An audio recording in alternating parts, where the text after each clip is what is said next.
Blood vessel जो कि circulatory system का दूसरा हिस्सा है। सर्कुलेटरी सिस्टम जब हमने स्टार्ट किया था उसमें 3 चीज़ें थी, एक था हार्ट, दूसरा था ब्लड, तीसरा है ब्लड वेसल। तो ये 3 चीज़ें ये सर्कुलेटरी सिस्टम का हिस्सा है। आज हम तीसरा और आखिरी पढ़ लेते हैं। क्या नाम है तीसरे का? Blood vessel. क्योंकि हार्ट आपने स्टडी कर लिया है, ब्लड भी आपने स्टडी कर लिया है, और आज ब्लड वेसल देखते हैं। ब्लड वेसल क्या है?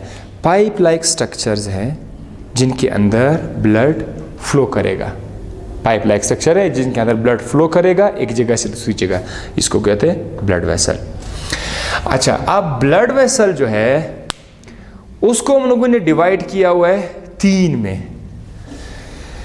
एक का नाम है आर्टरीज, दूसरे का नाम है कैपिलरीज, तीसरे का नाम है वेन। तो यहां पर डायग्राम में मैं आपको बताऊंगा। सुर्ख कलर जो है ये एक आर्टरी है। क्या चीज है? ये एक आर्टरी है। और आर्टरी याद रखिए, आर्टरी हमेशा ब्लड को लेके आएगा। कहां से लेके आएगा? हार्ट से। अगर मैं कहूं कि ये आपका हार्ट है, सही, तो हार्ट से जब ब्लड निकल के किसी रग में जाएगी, उस रग का नाम क्या होगा? आर्टरी। तो ये जो है ये आर्टरी है, क्योंकि इसमें खून कहां से कहा जा रहा है? From heart to body tissues. Artery जब टिश्यू के साथ करीब आ जाते हैं तो आर्टरी अपने आप को डिवाइड करते हैं। पहले ये एक रग था, अब इसने 2, 3, 4 बहुत सारे रगों में अपने आप को डिवाइड किया। अब ये जो छोटे छोटे रगे हैं इनको आप लोग क्या नाम दोगे? आर्टेरियोल्स। क्या नाम दोगे? आर्टेरियोल्स। आर्टेरियोल्स इनको आप कहोगे। यही जो आर्टेरियोल्स है इनकी दीवारें इतनी पतली होती है कि इनसे ज़रूरत की चीज़ें बाहर आ सकती हैं। लेकिन यहाँ पर जो आर्टरी का दीवार था ये इतना मोटा होता है, इसी लेक्चर में मैं आपको बताऊंगा, इसका दीवार भी बताऊंगा, वॉल ऑफ द आर्टरी। फिलहाल सिंपल डायग्राम देखो। आर्टरी का दीवार बहुत ज़्यादा मोटा होता है, इनसे चीज़ें बाहर नहीं आ सकती। बट जब वो अपने आप को डिवाइड करेंगे तो उनका दीवार इतना पतला हो जाता है कि उनसे चीज़ें बाहर आ सकती है। अच्छा, कौन कौन सी चीज़ें बाहर आ सकती हैं, कौन कौन सी चीज़ें बाहर नहीं आ सकती हैं, इस पर ज़रा फोकस करें। इस वक्त हम लोग जहाँ पर हैं वो है टिश्यू। तो अगर मैं कहूँ कि भाई यहाँ पे ये एक सेल है और यहाँ भी सेल्स हैं, बहुत सारे सेल्स हैं, ठीक है, we have lot of cells, ठीक है, ये बहुत सारे सेल्स हैं। Collection of cells is called tissue.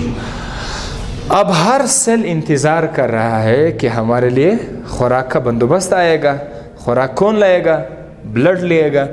तो कैपिलरीज में क्या होगा कि जो ज़रूरत की चीज़ें हैं, लेट्स सपोज वाटर है, वाटर बड़ी आसानी से यहाँ से लीक हो करके इधर आ जाएगा स्पेस में। ग्लूकोज है, ग्लूकोज भी तो ज़रूरत की चीज़ है ना, फालतू तो नहीं है। ग्लूकोज भी यहाँ से जब लगाकर बाहर आएगा।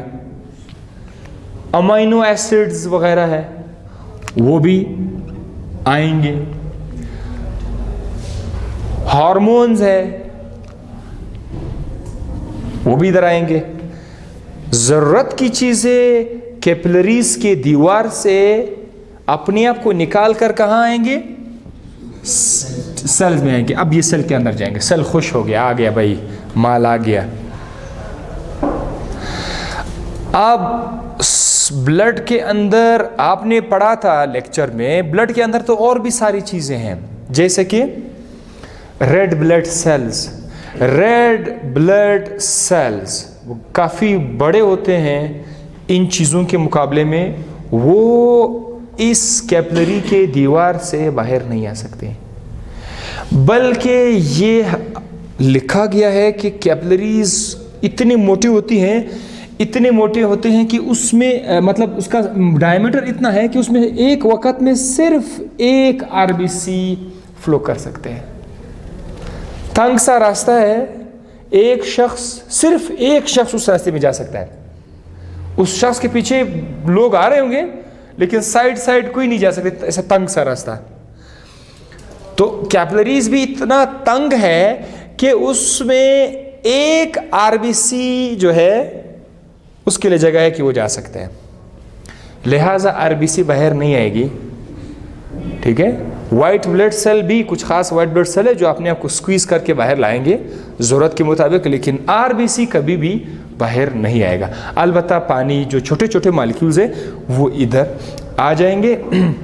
अच्छा, उसके बाद आपके सेल के अंदर यहाँ पर सेल कुछ कचरा भी तो बनाते हैं कि नहीं बनाते हैं? वेस्ट प्रोडक्ट भी बनाते हैं सेल्स।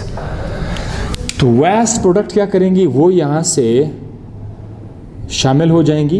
ये जो ब्लैक कलर है ये क्या है? ये वेस्ट प्रोडक्ट है। Let's suppose carbon dioxide CO2। Carbon dioxide क्या है? वेस्ट प्रोडक्ट है। तो कार्बन डाइऑक्साइड खून के रगों के अंदर आ जाएगा। ऑक्सीजन गैस खून की रगों से टिश्यू में आएगा।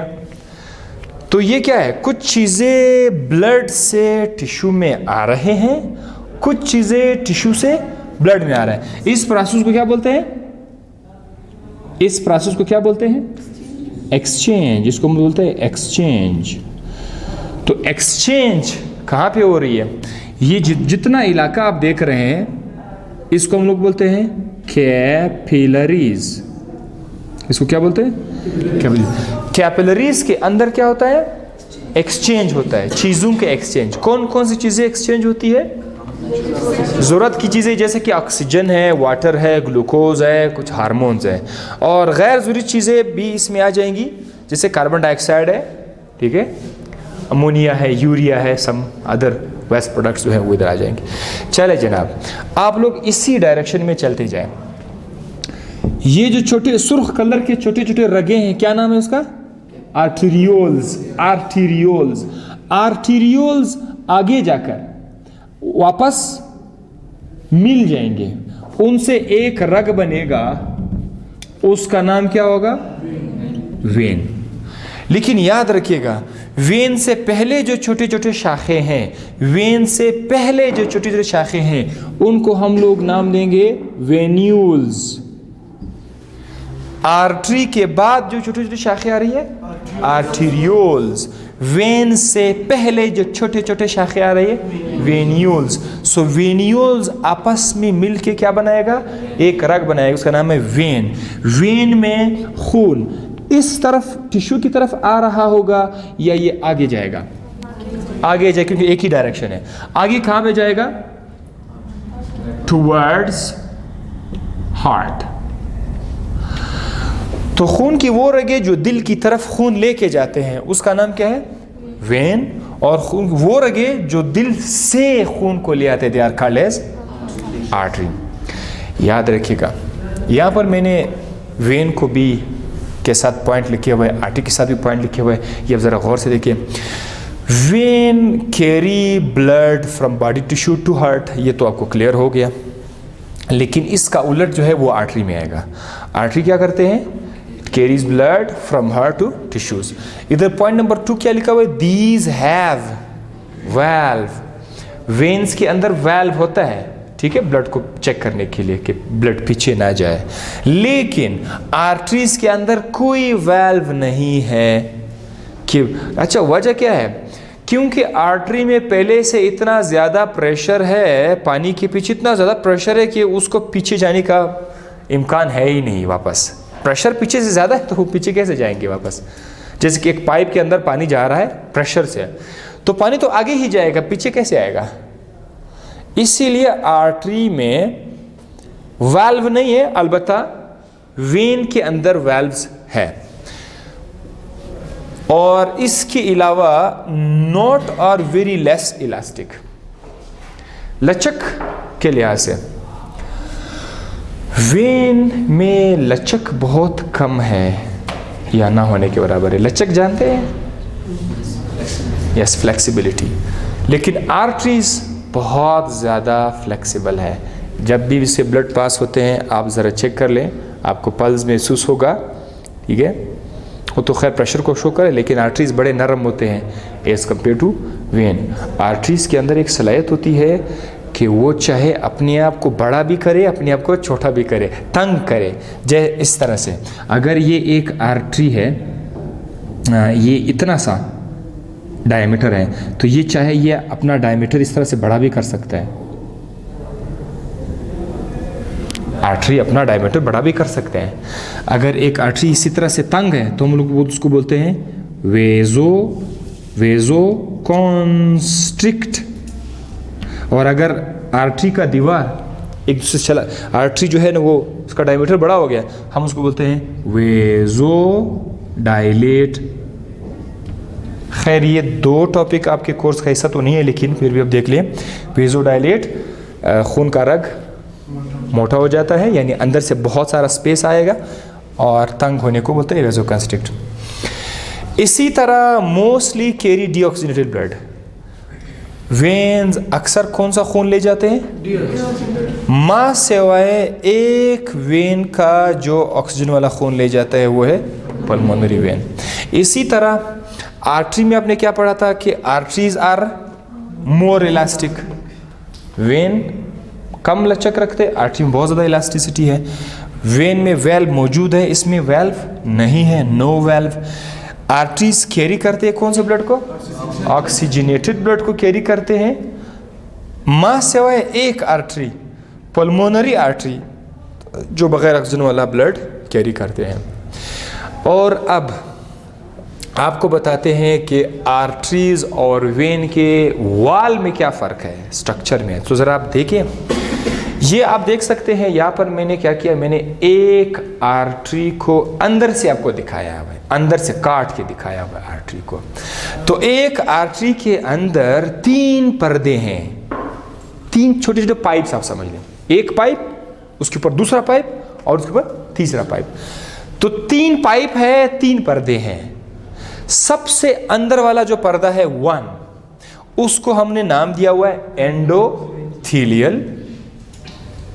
दूसरा जो पर्दा है ब्लैक कलर में जिसे आप लोग देख सकते हैं, दूसरा जो पर्दा है उसका नाम क्या है? Smooth muscle and elastic tissue. Third जो कि ग्रीन कलर में है उसको बोलते हैं आउटर लेयर कनेक्टिव टिश्यू। ये 3 लेयर है, अंदर का पर्दा, दरमियान वाला, बाहर वाला। बाहर वाले का नाम क्या है? Connective tissue.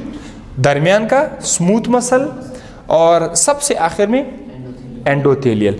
ये किस चीज़ का स्ट्रक्चर है? ये आर्टरी का स्ट्रक्चर है। अब आप ज़रा वेन के ऊपर आ जाए। वेन के अंदर भी कितने लेयर्स हैं?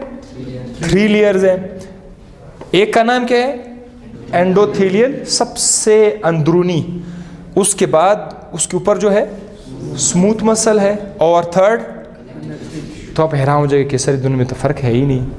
आप लोग फ़र्क बता सकते हैं मुझे इन दोनों में? गुड। इसमें आर्टरी में जो दूसरा लेयर है क्या नाम है उसका?